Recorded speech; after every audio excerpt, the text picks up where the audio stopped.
ఈ పెయింట్ వేస్తే సర్గంలో ఉన్నట్లే ఉంటుంది అంటుళ్ళు. వెనకటి రోజులు మళ్ళీ వస్తున్నాయి. కాలచక్రం తిరిగి తిరిగి మళ్ళీ మొదటికి వస్తుంది. అన్నీ గిట్లనే జరుగుతున్నాయి. ఇది కూడా గిట్లనే. గా రోజుల్లో మన ఇళ్ళల్లో మట్టి మీద పెండతోటి అలికేది, ముగ్గు పెట్టేది. అయిటెంక ఎర్ర మట్టితోనే అలికితే మస్తుగా ఉండేది. గిదిని తర్వాత సిమెంట్తోని గచ్చేసుకొని ఆకిట్ల గండ్లింత రంగులేసి పైన రుద్దేటోళ్ళు. గది కూడా మస్తుగా కనిపించేది.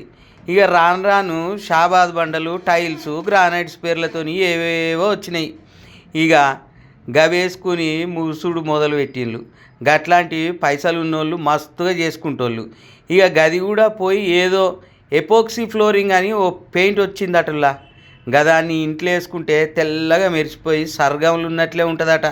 మళ్ళాగా పెయింట్కి బండలు, టైల్స్ కంటే రేటు తక్కువట.